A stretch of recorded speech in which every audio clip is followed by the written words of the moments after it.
陈贵妃怎么在这儿？啊，请皇贵妃安。起来吧。谢谢姐姐。啊，是皇上叫永璋来问书，我怕皇上又训斥永璋。啊，好在我阿哥他会说话。皇上怕是还要问功课，不如我们一起回吧。想起在前底时，永璋刚落地，白白胖胖的一个小人儿，你也刚当额娘，我总是去看你们。是啊，日子过得可真快。听闻陈贵妃现在奉佛念经，已经吃全素了。自从孝贤皇后崩逝，总不知哪里行差踏错，惹得皇上对我不满。你也是爱子心切，才会让人教唆。你我相处多年，怎不知你是个好脾气的？没想到，这时候只有你来安慰我。怪不得，竟是你成了未来的皇后。我呀，败也家世，成也家世。我无子嗣，贤明也不如孝贤皇后。也许皇上就是因为这个，才选我为后吧。其实这么多年，我也别无他求，只是希望我的孩子能平安有福地长大。可是压在我头上的那些人都没了，便生了痴心妄想，也听信了家嫔的奉承，以为自己有资本可以争一争皇后之位，为自己的孩子争一个嫡出的身份。我实在是糊涂了，但求你能谅解。起来，起来。我明白，也无意怪你。我无子嗣，所以我不会对任何一位皇子偏袒，也不会跟你计较旧事的。真的？不为别的，就为我们共同养育过永皇，也为在前底时你我之间的亲密。皇贵妃若有此意，便是保全我们母子了。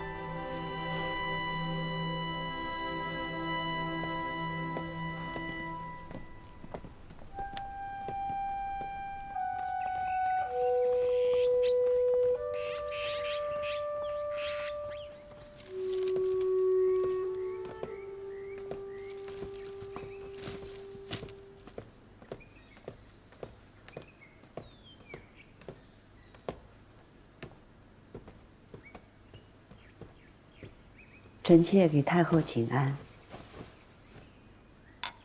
起来吧，坐吧。你们都下去吧。是。明日天一亮，行过礼，你就该叫哀家皇额娘了吧？哀家最不中意你做皇帝的皇后，但最终还是你走到了这个位置。臣妾有今日，全都仰赖太后。哀家可不敢受你这个仰赖，是皇帝执意要选你。哀家当年跟你说过的，不过是要你好好思量，不要学你姑母那样作茧自缚。臣妾记得，臣妾记得，当年臣妾对太后说，臣妾对后位并无心思。是啊，那之后，皇帝晋你为皇贵妃，如今你要晋为皇后了，这话又怎么说了呢？臣妾还是敢说，臣妾从未妄求过皇后之位。你自然可以得意。你这个后位不是你自己争来的，是皇帝拱手给的。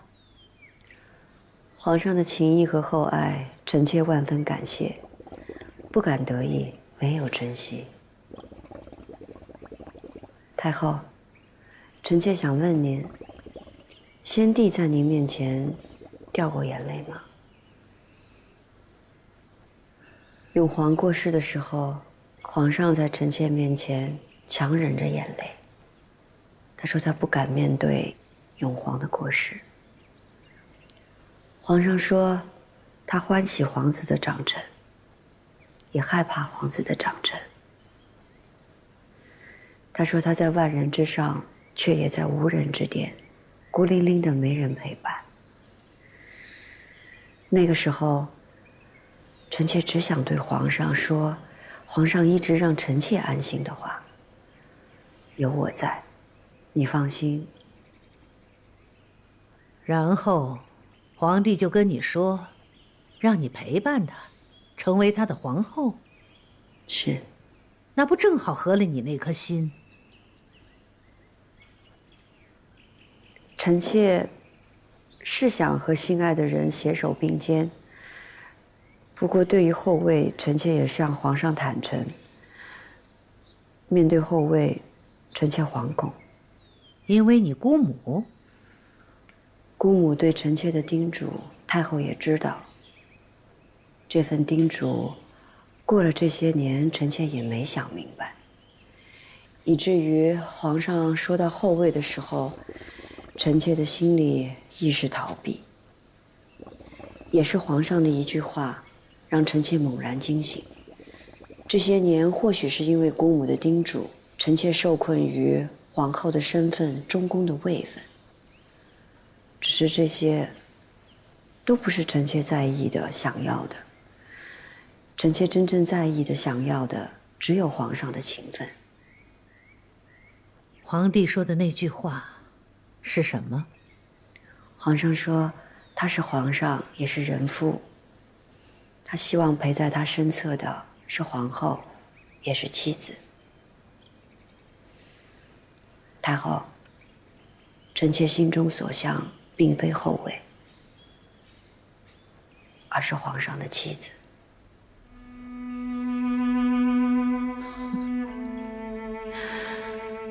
哀家本以为你比你姑母精进，你说这话，却也不比他强到哪儿去。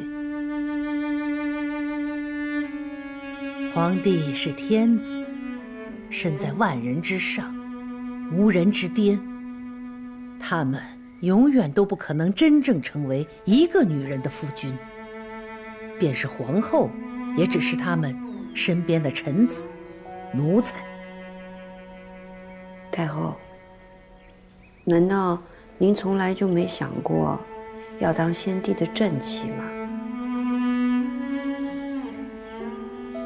哀家从未做过皇后，当然不可能没想过后位，但哀家从来没有真正在意过后位，更没有执念于君心，因为君心从来就是这世上最难揣摩、最难把握的东西，也是最不可信赖的东西。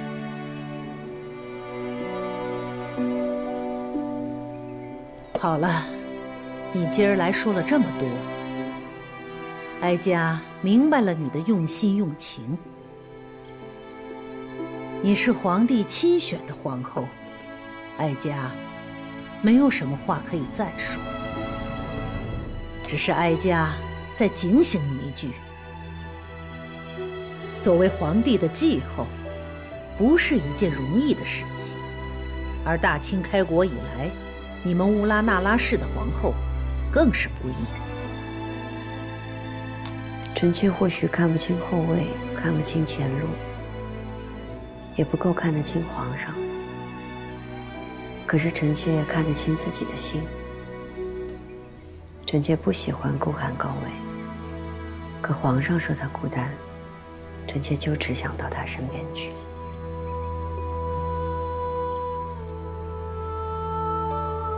去吧，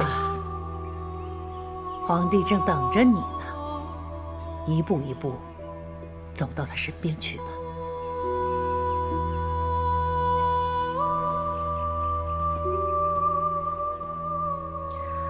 臣妾多谢太后。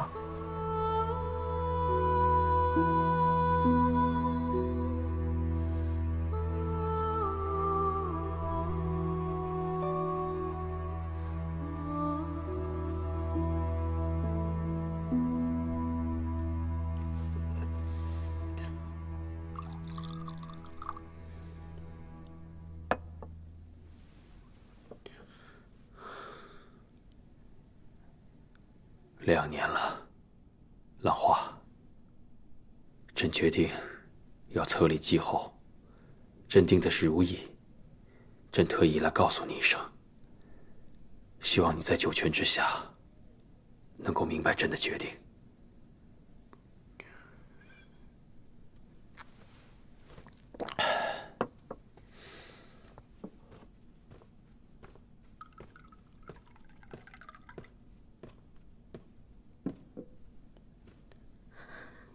皇阿玛，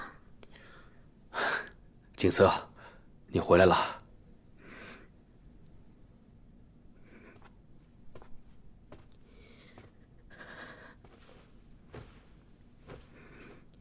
儿臣给皇阿玛请安。快起来，快起来，来，让皇阿玛好好瞧瞧你。皇阿玛册立新后，让女儿回来观礼，女儿自然也已今日赶回。这时别2年，你在边地过得可还好？儿臣一切都好。好，坐吧。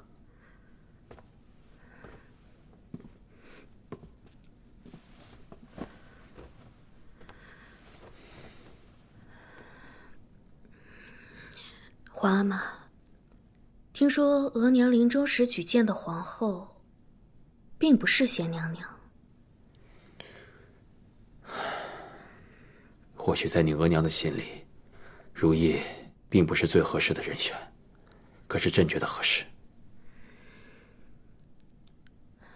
儿臣听额娘说过，贤娘娘是皇阿玛一早就倾心的人。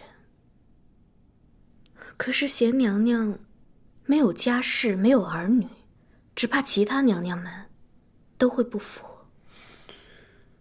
正是因为没有家室儿女，才不用像你额娘一样，为了家族还有儿女筹谋，而费尽了心血。皇阿玛心意已决，儿臣也不能多说什么。只是听说，皇阿玛让舅舅做册后的册封正使。是，你舅舅在，可以增添如意册后的荣光。可舅舅是额娘的亲弟弟，怎可做继后的册封使？他是臣子，这是他应该做的。什么可为，什么不可为，你舅舅的心里自然清楚。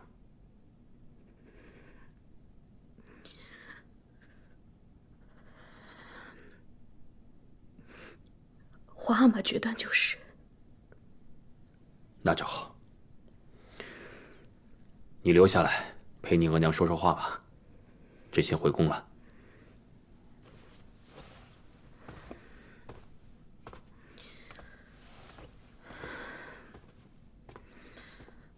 恭送皇阿玛。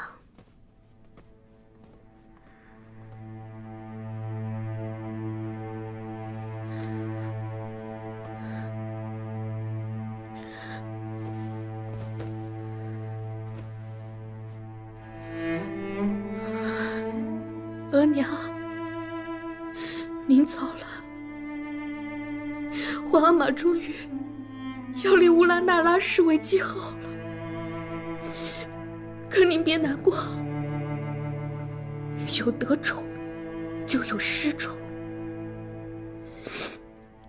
额娘您有儿有女有家室，却仍有伤心之事，女儿就忍着等着，等乌拉那拉氏伤心绝望的那一天。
姐姐，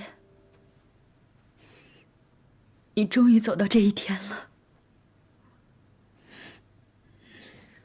主穿着皇后的朝服，真好看。姐姐，我真想这样一直陪着你，只可惜，我和索性还要去预备观礼，不能送你出门了。你们都去预备吧。放心吧，我会一步一步好好走到皇上身边的。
布阵中宫，虚悬已久。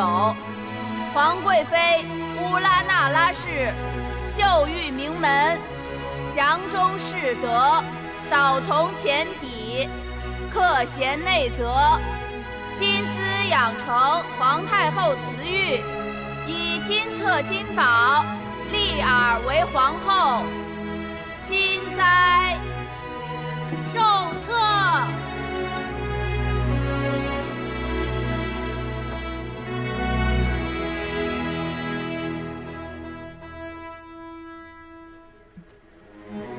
宣宝，皇后之宝。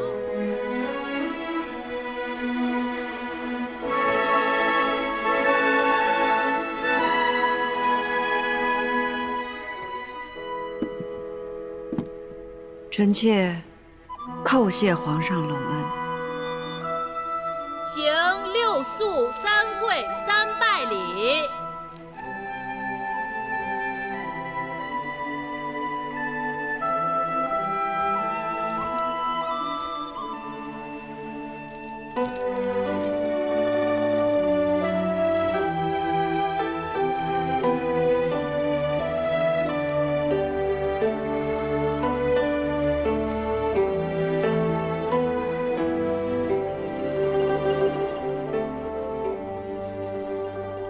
立后之日，皇上钦定的8月初2，这个是个好日子啊。本宫加入前邸的时候，也是8月初2。请皇后娘娘至太和殿。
臣妾乌拉那拉氏受恩于君，令主中宫，必恪尽厥职，端礼后宫。臣妾叩谢隆恩。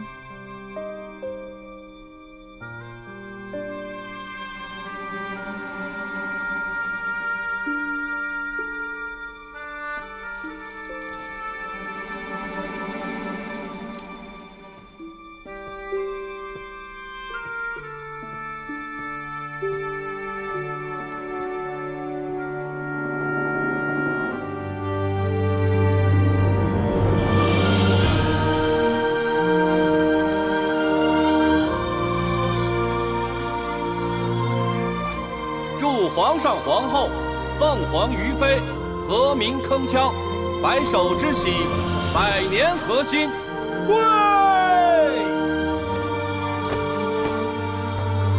皇上万岁万岁万万岁！皇后娘娘千岁千岁千岁！一叩首，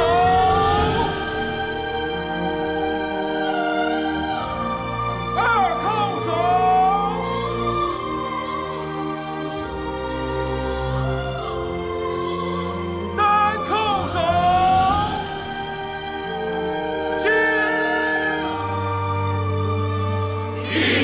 同心，万事齐长。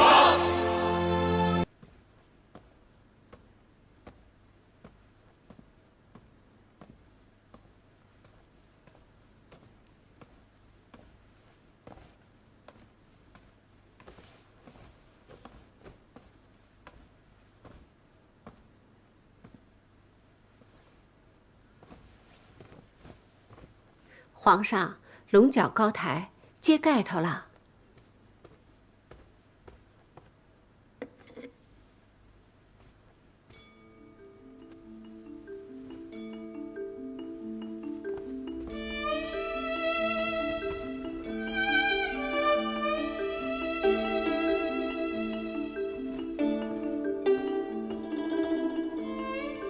作福。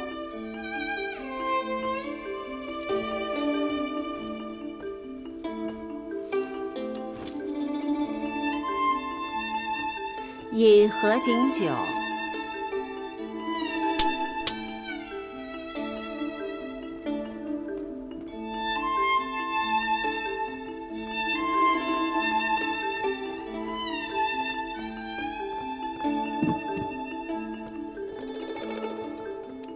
请皇上皇后饮合卺酒。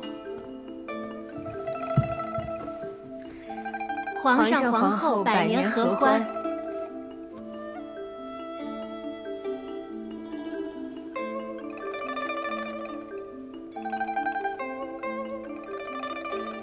上子孙饽饽。皇上皇后多子多福。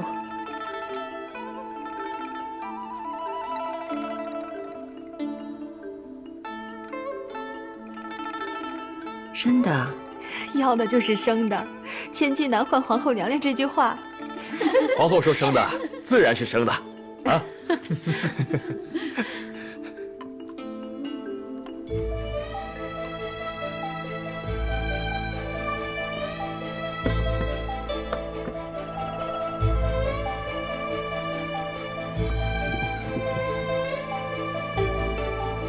礼成。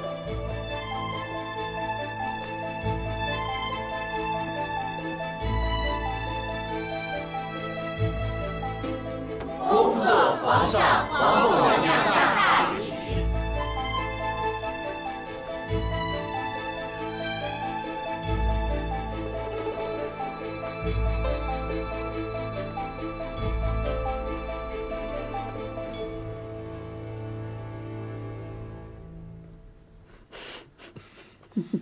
咱我先松饭些吧。皇上啊，臣妾今日是累坏了。是啊，朕的脸都笑僵了。朕知道，今日皇后的册礼让你受累了。臣妾的腰都快断了。是吗？朕替你捏捏。哎呀，怎么样？真的力道还可以吧？可以，皇上力道深厚。哎呀，如意啊，你知道吗？此刻朕的心里啊，才算是真正的踏实了。不只是你做了朕的皇后，而是你终于可以真真切切的同朕在一起了。朕知道，这一路上你受了许多苦，可如今呢，你是朕的正妻了，可以生同亲，死同穴，咱们可以永远在一起了。皇上啊，臣妾但愿和皇上此生长久，不相欺，不相负。好，此生长久，不相欺，不相负。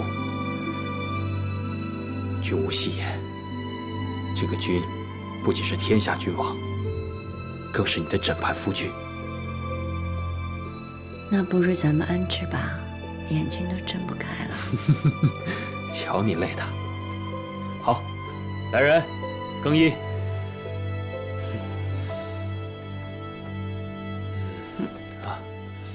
这封后大典真是风光啊！皇上对皇后娘娘真好，皇后娘娘可真美，真好看。聊什么呢？皇上都休息了还聊，赶紧收拾去。是。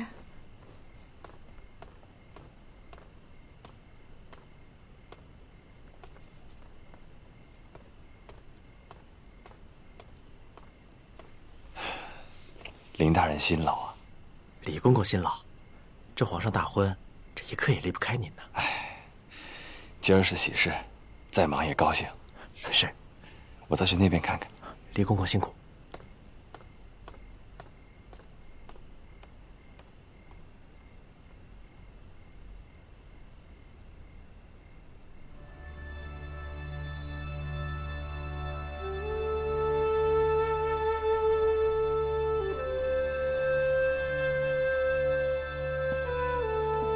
柱儿，咱们更衣就寝吧。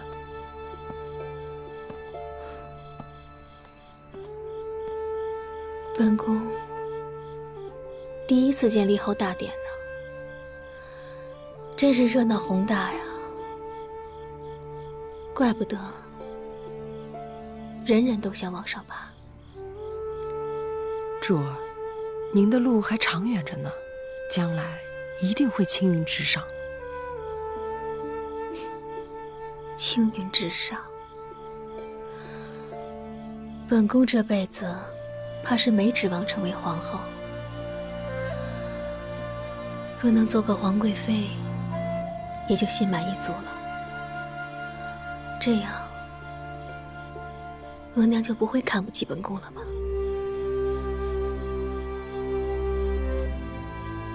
柱儿，让奴婢扶您进去歇息吧。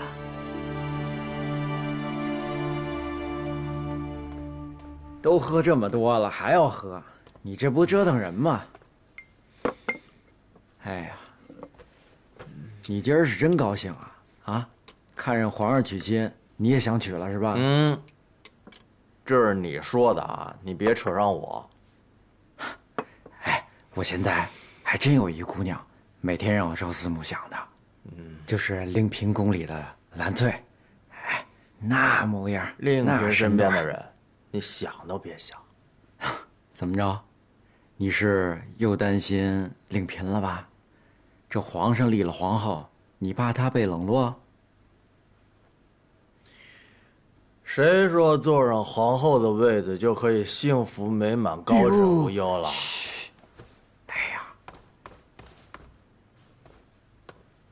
兄弟，这话可不能乱说。我倒是觉得，可能会有更多的痛苦，让人心疼。嗨，这谁的婆娘谁心疼？你心疼个什么劲儿啊？切，你说说你，这把年纪了还不成个家，整天孤单单的。我也不知道我为什么整天孤孤单单。我更不知道他是什么时候在我心里落下一个影儿。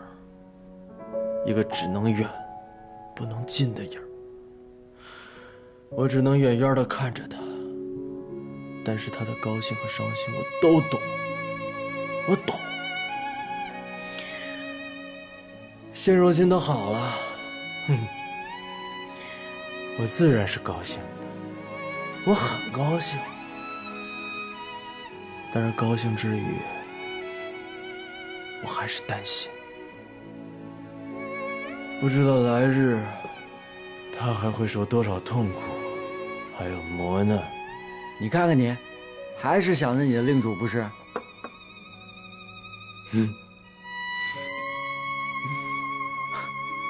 来，我陪你喝。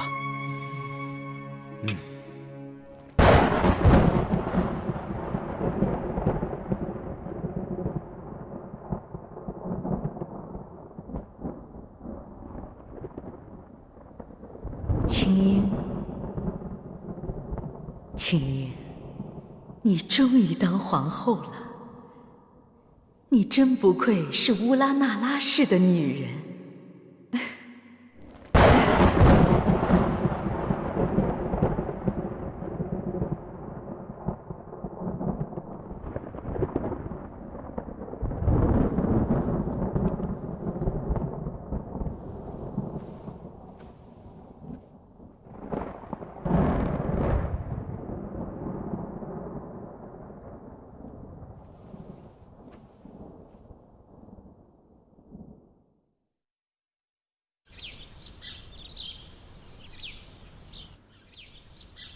皇后娘娘到。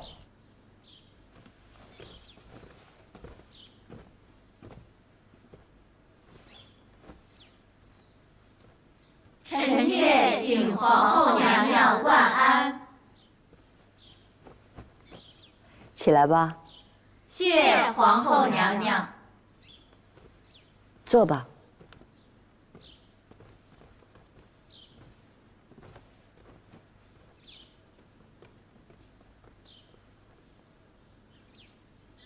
纯贵妃，本宫这儿有珊瑚笔架一个，湖笔一套，永荣正在练字，等下你带回去便是。皇后娘娘的关爱，臣妾感激不尽。嘉嫔今日为贺皇后娘娘正位中宫之喜，打扮的可真是娇艳啊！臣妾等侍奉皇后娘娘，穿戴再好，也只是博皇后娘娘一笑罢了。今儿嘉嫔穿这么身鲜艳衣裳，难道也是讨皇后娘娘欢喜吗？令嫔一心只想讨好皇后，可本宫心里只惦记着皇上说过喜欢本宫穿红色。皇后娘娘不会怪臣妾吧？本宫与皇上一体同心，嘉嫔惦记着皇上，等同于惦记着本宫。皇后娘娘是新后，可这翊坤宫是旧典，意为辅佐之意，指辅佐中宫坤宁。如今您都是中宫之主了，怎么还住着辅佐之殿呢？嘉嫔身在嫔位，却有胸怀六宫之心啊。皇后便是皇后，是名正言顺的六宫之主，不管住在哪里，都是皇上的正妻。虽说都是正妻，但这续娶与嫡妻总是不一样的。对了，纯贵妃，你是汉军旗出身，你自然记得民间有这样一种说法，是叫续弦，还是填房来着？嘉嫔这话实在是太刻薄了。刻薄归刻薄，说的却是真话。嘉嫔说的是真话，本宫确为继后。只是嘉嫔也需明白，无论是你说的续弦还是填房，如今是谁坐在后位上才是最要紧的。嘉嫔未曾做过后位，想来也是不大会明白的。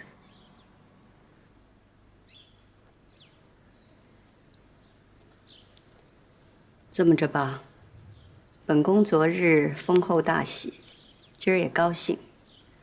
既然嘉嫔如此在意名分，本宫就复你贵妃之位。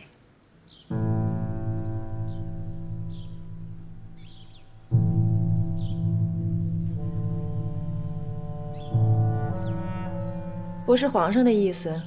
后宫之事由本宫做主。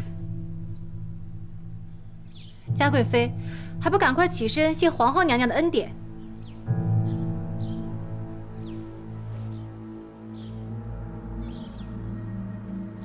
谢过皇后。纯贵妃，你是嫔妃当中资历最深的，从今往后也要助本宫约束众人，谨记宫规。臣妾谨遵皇后娘娘教诲。起来吧。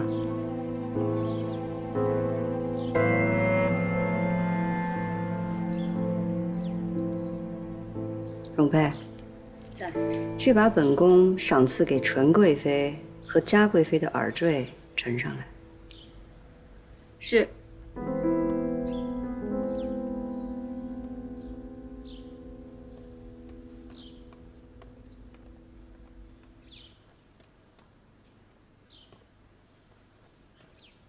左边是纯贵妃的，右边是金玉妍的。好，皇后娘娘留你在，是为了让你好好看着。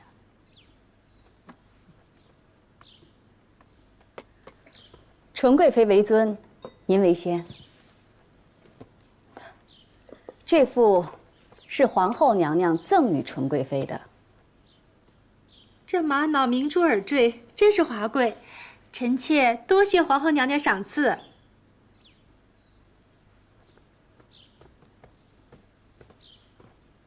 这一副是皇后娘娘赏嘉贵妃的，这是红玉髓的耳坠。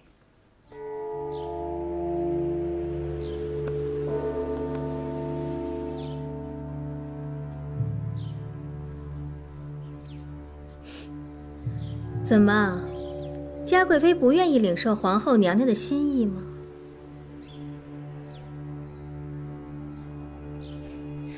皇后娘娘赏赐的耳坠，臣妾即刻便戴上，以表敬重。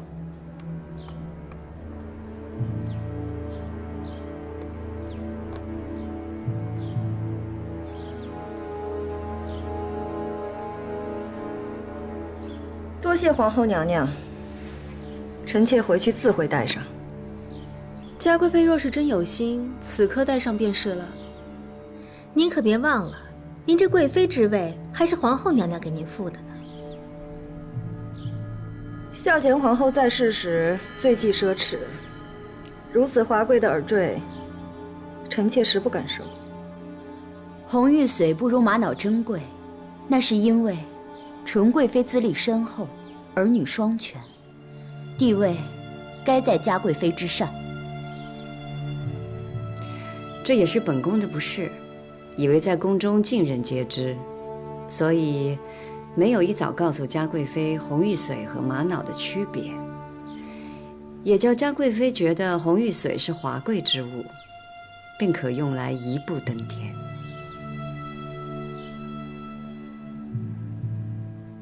我们蒙汉女子哪里会分不清玛瑙和红玉髓呀？就连妹妹出身寒微，也知道这个。我分得清玛瑙和红玉髓，不需要你来提点。皇后娘娘的用意，臣妾明白了。你明白吗？你明白什么是对错，什么是是非，什么是安分守己吗？本宫赐你这对红玉髓耳坠，就是要时刻提醒你，不要生事惹祸，辜负了本宫的深意。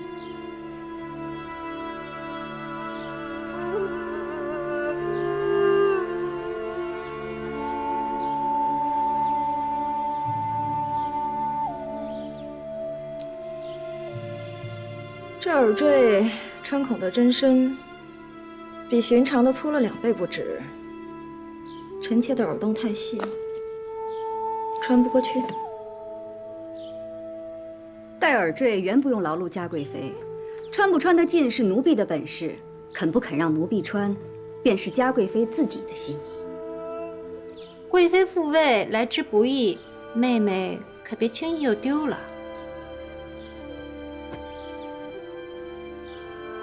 仔细你的爪子，小心伤了本宫。嘉贵妃，您得忍着点儿，为了记住教训，总得吃些苦头。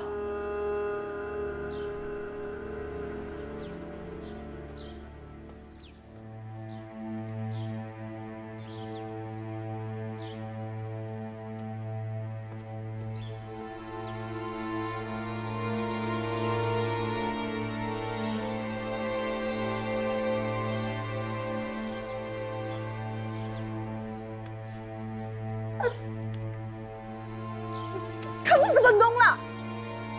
你的手爪子是什么做的？手爪子？嘉贵妃当初把索溪送到慎刑司，自己是没做什么，可慎刑司那些奴才，不就是嘉贵妃您的手爪子吗？您的手爪子随不随您的心，奴婢不知道。可是现在奴婢的手爪子不听奴婢使唤了，非要钻您的耳朵，您说怎么办？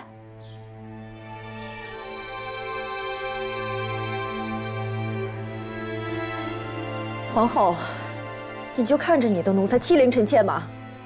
嘉贵妃，您身为妃嫔，皇后娘娘身为中宫，只能教导，不能责罚，何来欺凌呢？皇后，索性的腿坏了，是慎刑司的人下手太重，皇上也责罚过臣妾了，如今连皇上都不计较了，您还要怪臣妾吗？本宫与皇上一体同心，这是赏赐，不是惩罚。皇后是拿着赏赐之名来报自己的私仇，嘉贵妃可别会错了意。臣妾不服。本宫是皇后，坐在了你最想坐的凤位上，所以对你赏也是罚，罚也是赏。就像皇上对御史逼死发妻的那位王爷是一样的。就算是王爷做错了，皇上也责罚过了，轮不到后宫夫人来说三道四。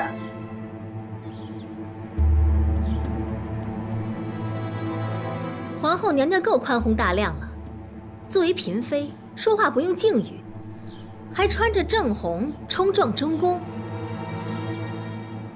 嘉贵妃，你再尊贵，再远道而来，你也跟咱们是一样的，都是妾罢了。臣妾也曾听说，这御氏一族遵守儒法，妾室就永远都是正室的奴婢，妾室的孩子也就是正室孩子的奴婢。怎么嘉贵妃离开了母族，就尊卑不分了呢？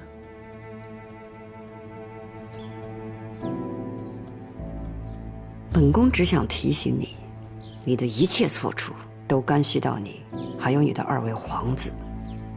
你仔仔细细的想明白了。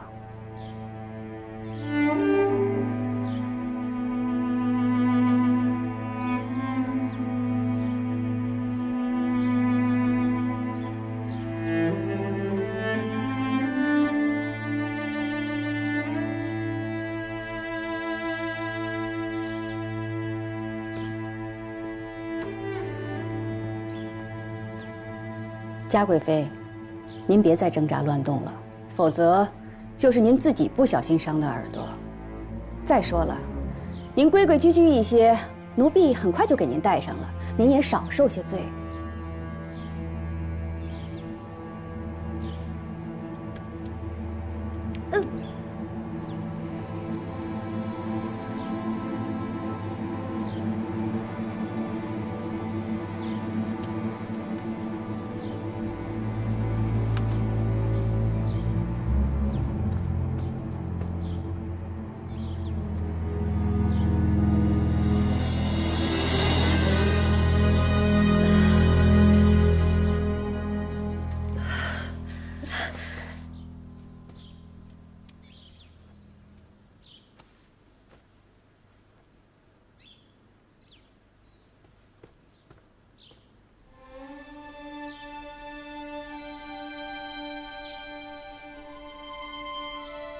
大伙儿觉得好看吗？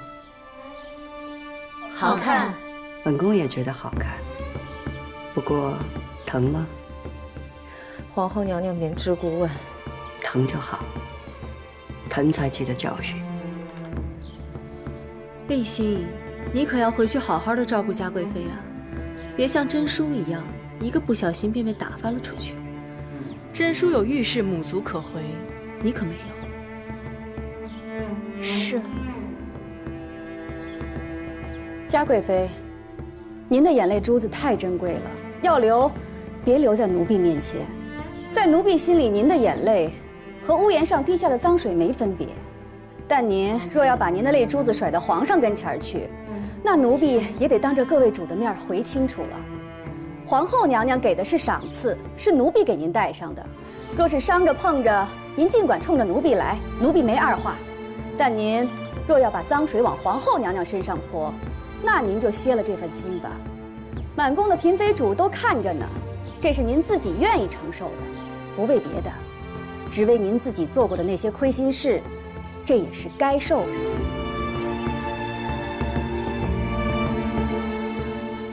臣妾等眼见耳闻，绝非皇后娘娘之责。容佩，去把本宫赏给各宫的礼都拿上来吧。是。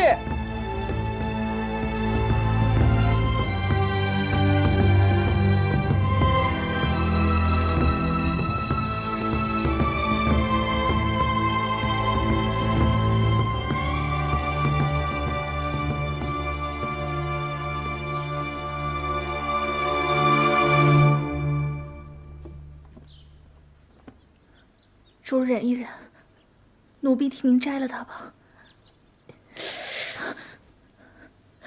别摘了。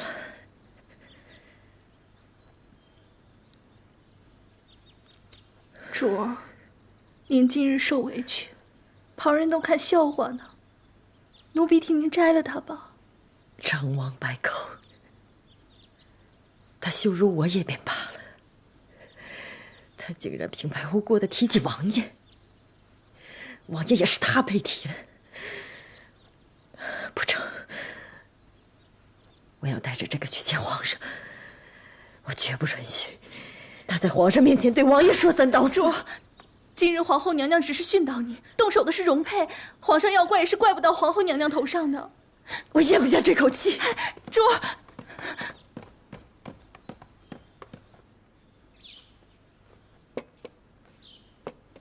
娘娘，您实在不必为了奴婢当面惩罚嘉贵妃的。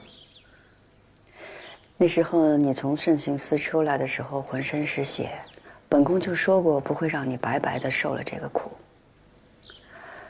只是再怎么惩罚嘉贵妃，也换不回你那条腿。奴婢一切都好，真的，娘娘不必为奴婢担心。娘娘一路好不容易走到今天的位置，奴婢只希望娘娘能够平安顺遂，不要因为奴婢而产生什么差池才好。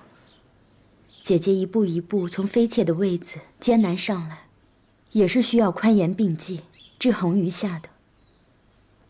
今日，姐姐安抚了纯贵妃，弹压了嘉贵妃，让众人知道什么是赏罚，做的也是极对的。再者，如今姐姐贵为皇后，是中宫，对着嫔妃，只要有理有据，再怎么教导也不为过。就算嘉贵妃告到了皇上跟前，皇上也不会说什么的。所以索性，你不必过于担心。宽严并济，本宫心里有数的。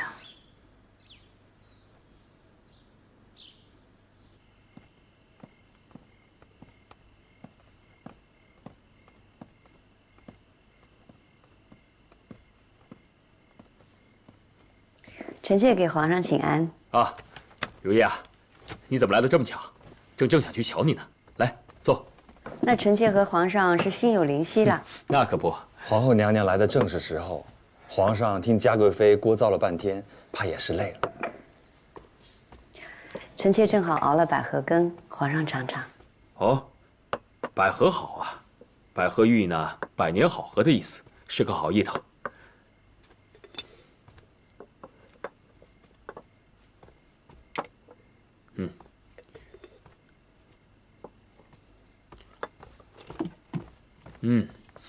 你也尝尝，好喝吗？味道不错。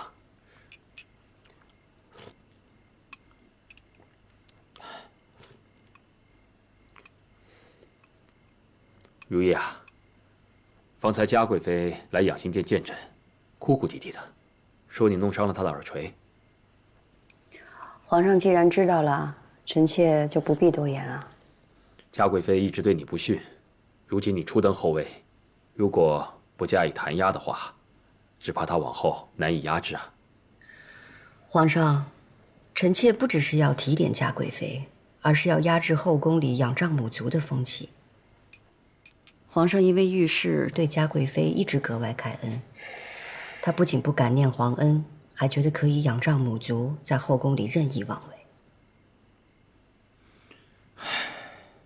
这个嘉贵妃对御史的心思，简直比对朕还重。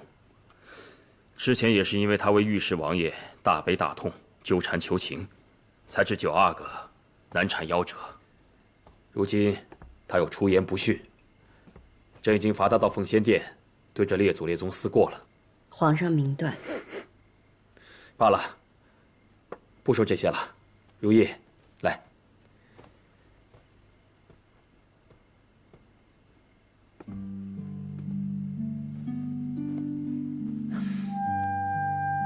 过些日子就是朕的万寿节了，朕想着给你准备一份礼物。皇上的万寿节该是臣妾送贺礼给皇上，皇上怎么倒过来了？如意啊，你在冷宫待了那么多年，苦不堪言。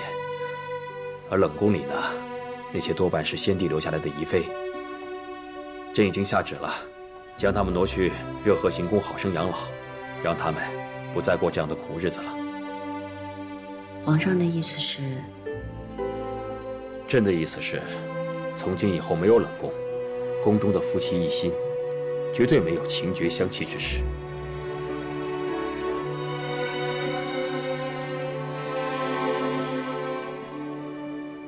皇上情深义重，6宫同沐恩泽。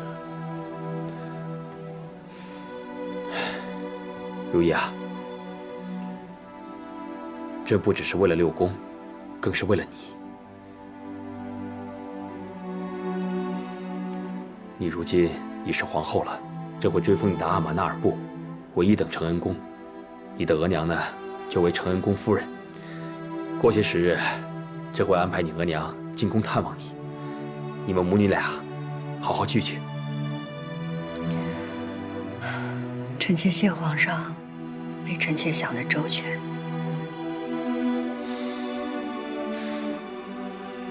如意啊，你终于是朕的皇后了，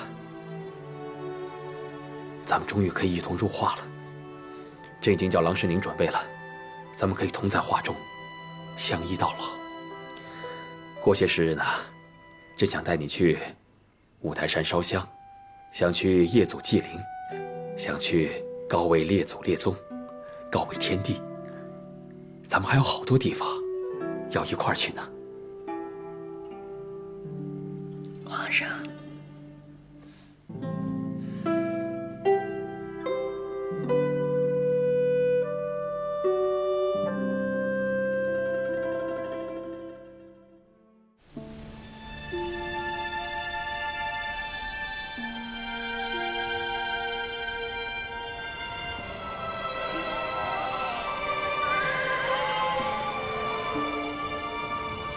兰托千岭福佳气，日上群峰吐紫烟。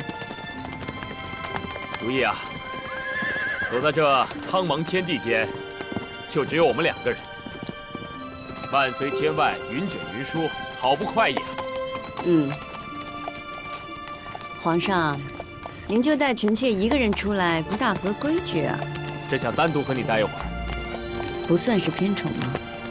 朕是这世间的皇帝，你是朕名正言顺的皇后，朕带你出来，看看美好的景色，有何不可？来，答应朕，要陪朕一直这么走下去。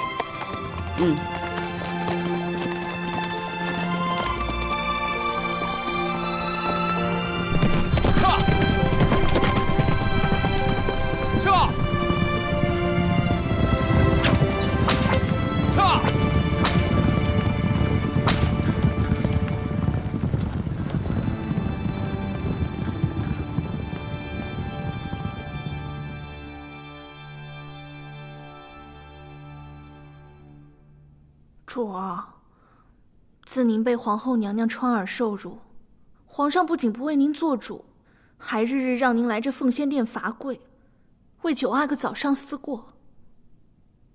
这次夜祖祭灵，巡幸松落，皇上也不带着您。皇上与皇后新婚燕尔，旁人去了也不过是陪衬，本宫去受那份辛苦做什么？这奉仙殿挺好，本宫看着这列祖列宗的画像，挺有指望。主，您说什么呢？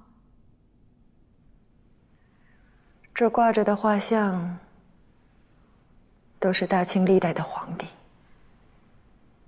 本宫盼着有一天，我的儿子也能像他们一样，成为大清继位的皇帝。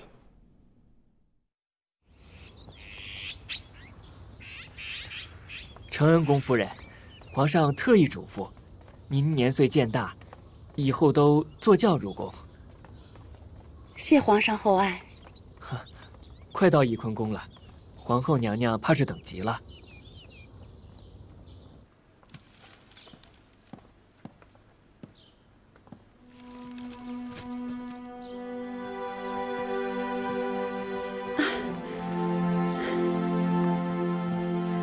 额娘，请受女儿一拜。皇后娘娘，快请起，妾身受不起。先受女儿一拜，再当女儿是皇后吧。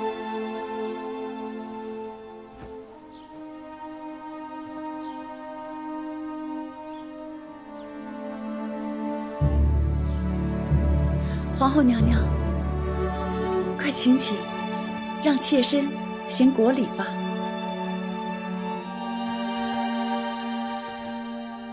妾身请皇后娘娘万安。快起来吧，额娘，快起来。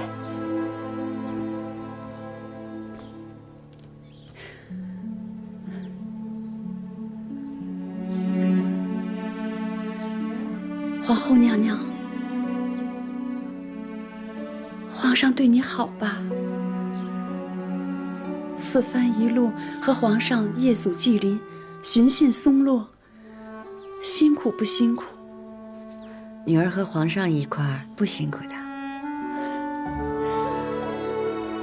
只要你过得好，额娘就安心了。来，额娘坐。坐这儿。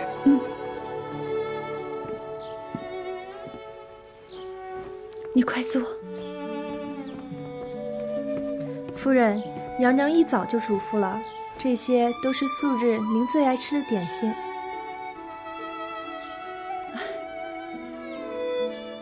好，好。皇后娘娘至诚至孝，娘娘得以封后，乌拉那拉家续上往日的荣光。你阿玛和姑母在九泉之下，也可瞑目了。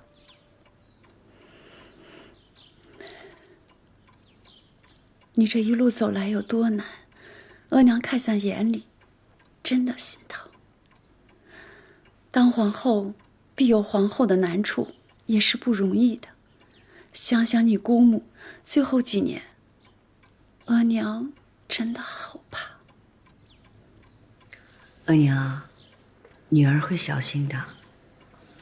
皇上也会好好待女儿的。皇上疼你，最是紧要的。你封了皇后，到府里来给你小妹求娶的人家，都踏破了门槛儿，个个都是重臣显贵。额娘，女儿家能嫁一个疼惜她的如意郎君便好，未必需要豪门显赫。娘娘说的很是，我也是这般想，免得沾染了富贵权势，倒让皇上觉得咱们不安分。额娘明白我就好，弟弟也是承袭爵位就好，不要沾染到官场里边来。都听娘娘的。额娘，吃点点心吧。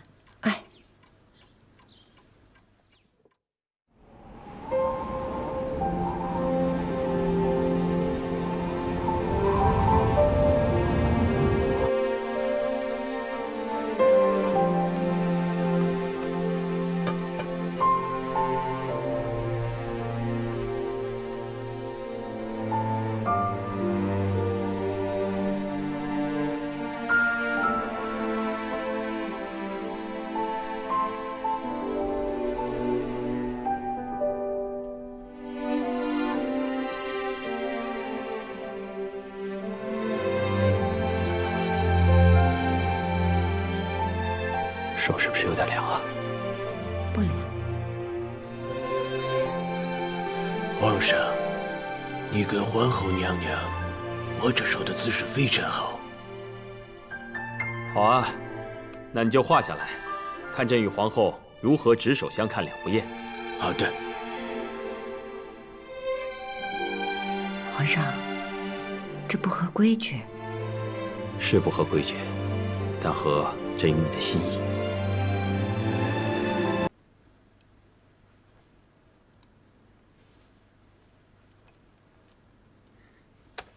好啊！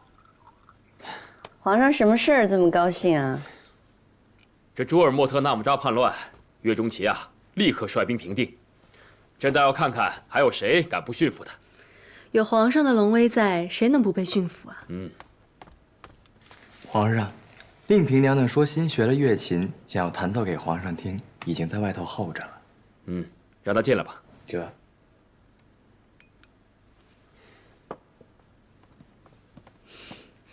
臣妾请皇上晚安，皇后娘娘晚安。起来吧。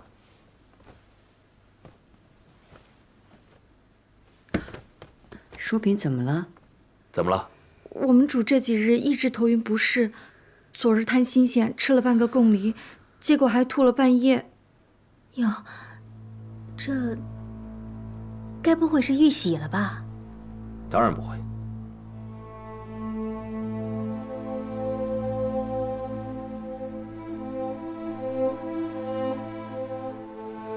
臣妾体弱，皇上赏的坐太药喝了这么些年，也未有动静。太医是说过，臣妾子嗣渊博。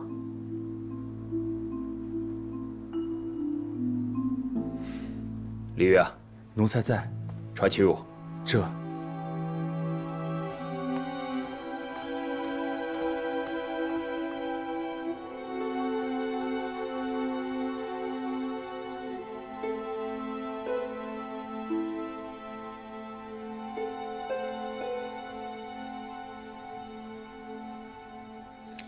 如何？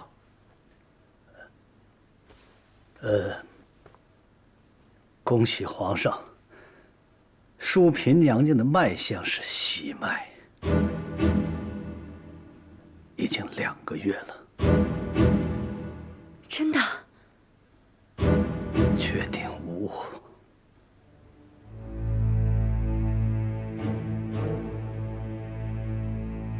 好，甚好。臣妾恭喜皇上，恭喜淑嫔，恭喜皇上。盼了这么些年了，本都以为没了指望，这半年来连坐太药都是有一碗没一碗的喝着，谁能想到竟然真的有了？那是你情真意切，老天眷顾，遂了你的心愿。啊，那坐胎药本是强壮底子后助孕的，淑嫔娘娘服用多时，身体健壮了，自然是有喜了。齐太医说的是，那本宫之后的身孕就有劳齐太医了。是，还请皇上允准。啊，既然你喜欢，朕就让齐汝照顾你便是了。你嫔位多年了，如今遇喜，就晋为妃位吧。臣妾多谢皇上。恭喜皇上，恭喜淑妃姐姐。今天妹妹来的还真是巧，真想沾沾姐姐的喜气呀。多谢令嫔。皇上，那臣妾便先回去休息了。好。皇上，臣妾陪淑妃妹妹一起回去，她刚刚有孕，别疏漏了什么才好。皇后有心了。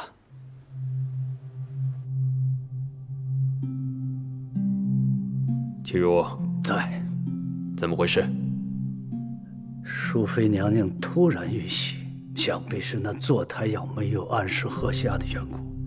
皇上您仁心，所以那坐胎药的药性是极为温和的，并非是绝育之物。每次临幸后喝下，可保无虞。从前都是进宝看着淑妃喝下的，可谁知淑妃竟然悄悄地停了。淑妃是不是知道这坐胎药不妥？那未必。想是淑妃娘娘对子嗣之事已不再指望，所以没有按时喝下，反倒是意外得子。臣请旨，淑妃娘娘身孕之事，该如何处置？稚子无辜啊！罢了，他既有福气玉玺，保住孩子，替淑妃好好照顾龙胎。是。听纯贵妃说，刚玉玺的时候会怕冷，你那被窝要换得柔和厚实些。御膳房也会天天送滋补的汤饮过来。姐姐喜欢用什么，我亲自给你准备。多谢皇后娘娘关怀，多谢令嫔。你也真是太不仔细了，自己有了身子都不知道。太医总说臣妾身子孱弱是不能有的，哪里想得到有今日呢？姐姐得宠多年，这玉玺是迟早的事儿。入宫这么多年，盼了这么多年，终于有了身孕。这个孩子是我和皇上的骨血融合而成，从此后，这天地间就有了我与皇上不可分割的连接。只有这样，才不枉我来这一场。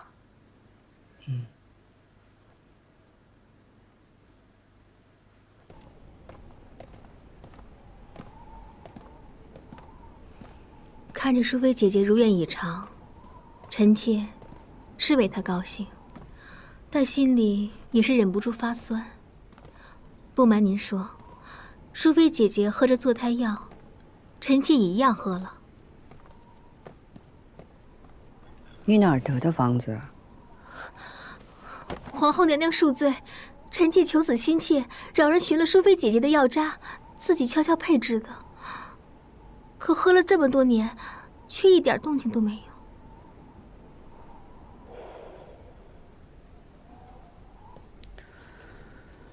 你也是求子心切，起来吧。谢皇后娘娘。淑妃玉玺未必靠的是药，不如你如淑妃般把药停一停，养一养身子，心血就有了。但愿能和淑妃姐姐一样，得上苍垂爱。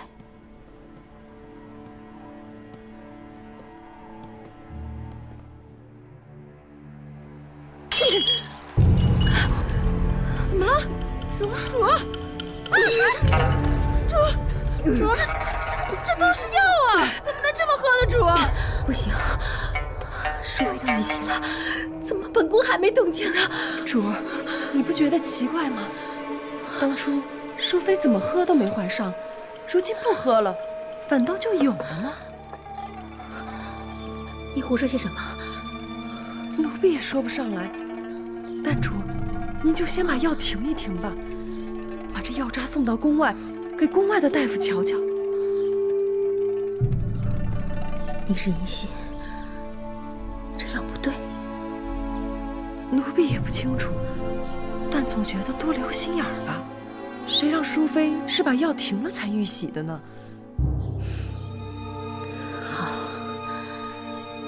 这件事情本宫叫你去办，办好了郑重有赏。时隔这么多年，哀家以为淑妃能够得宠不衰就已经不错了，这还突然有了。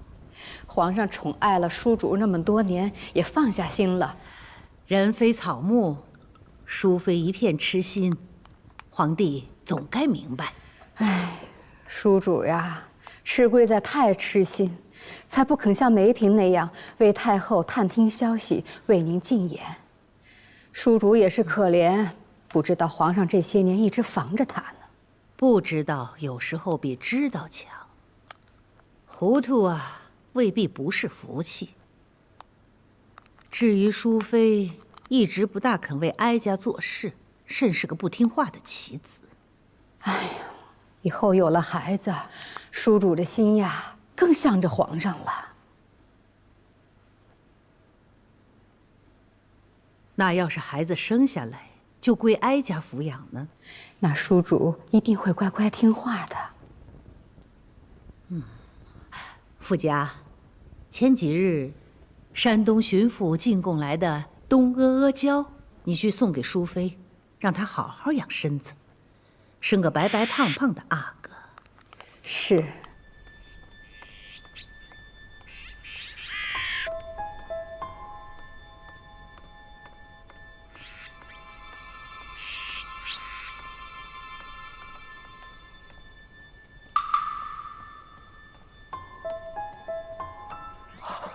春蝉姐姐，上回您托我给您问的方子，这回我出宫采买东西时，一并交给您的姑母了。这个是您姑母给您的回信，就是我不太识字，不知道上面写的是什么。这是我自己看病的一个偏方，但是只有家里人知道。哎呀，辛苦公公了。哎，谢谢春蝉姐姐。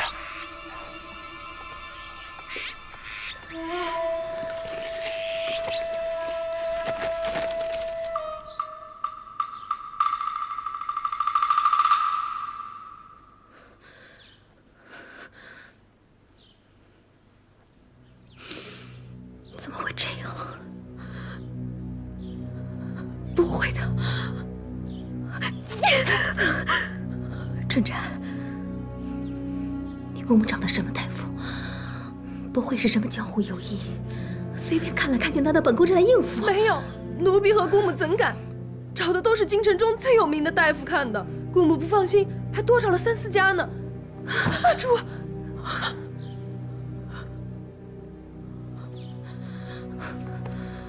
不会的，怎么会这样？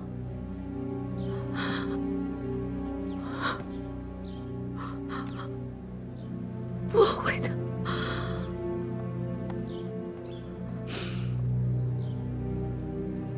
珠儿，咱们这回可是吃了大亏了。是吃了大亏了。偏偏这亏还是自己找的。不过，淑妃停了半年就怀上了，咱们赶紧把这药停了，就没事了。淑妃她为什么停药了？那她不喝，为什么不告诉本宫呢？不会的，咱们这药是悄悄喝的，她不会知道的。倒是皇后，您在她跟前是说过这事儿的。是啊，皇后屡次见到本宫和淑妃，都要提起少喝坐胎药，最好不喝。看来皇后也是知道此事的。珠儿可是为了皇后娘娘，又是跪求皇上，又是整治嘉贵妃的呀。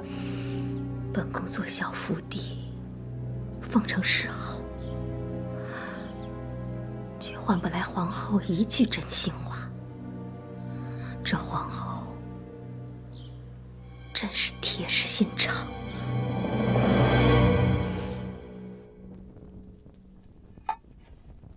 淑妃的孩子来之不易，务必精心照顾。是，太后，微臣有个不情之请。你说。臣自20几岁入宫，时至如今，算起来也40年有余了。不敢说世家有功，也算是兢兢业业、尽心尽力了。如今，臣已是老眼昏花了。臣想侍奉完淑妃娘娘平安生产，便想告老还乡，安度晚年了。你在宫里辛苦了一世，既照顾了皇帝、孝贤皇后，又替哀家尽心。等淑妃生下孩子后，哀家许你回家养老。臣谢太后天恩。你又见到齐汝到皇娘的宫里去了？是，有好几回了。这不是太医请安问脉的时候，而且齐太医身边没有跟着随侍的太医院内监，所以奴婢觉得奇怪。齐汝是伺候朕的太医，跑到慈宁宫去做什么？皇上可还记得，淑妃是太后送给皇上的人，而淑妃停喝了齐太医开的坐胎药，才有孕的。你的意思是，齐汝有意将此事泄露给淑妃，让她有孕？想来齐汝不敢，否则按淑妃的性子，早就闹起来了。此事总有蹊跷。朕记得，惠贤皇贵妃说过，齐汝替她医治，越医越病，不得子嗣。但要是没有朕的吩咐，齐汝怎么敢这么做呢？惠贤皇贵妃的阿玛曾促成端淑长公主远嫁之事，太后心里一直不快。难不成皇额娘一早就安排齐汝对惠贤皇贵妃下手了？朕身边的人竟这般为皇额娘周旋，连朕的嫔妃都敢暗害。皇上，奴婢先去彻查清楚这件事儿。若真的是齐太医违背了皇上的心愿，暗害了惠贤皇贵妃，到时皇上再处置不迟。好，你下去吧。是。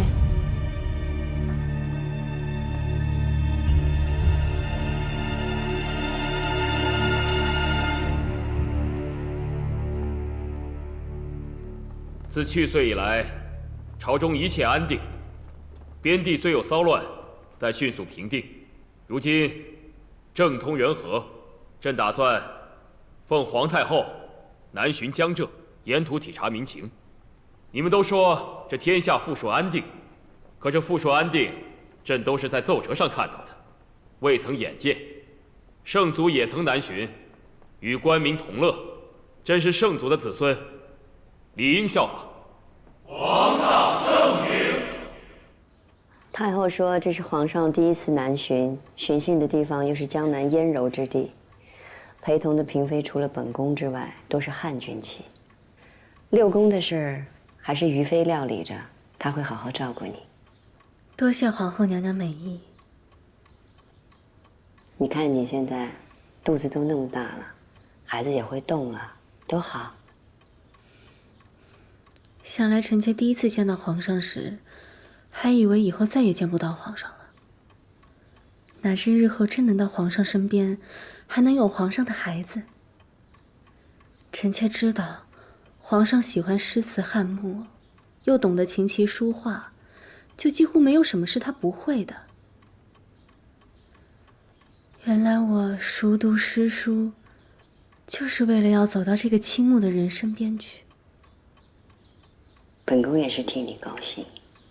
这满宫上下这么些人，他们看皇上的眼神，他们的笑，都是赤裸裸的欲望。就只有您看皇上的眼神，和臣妾是一样的。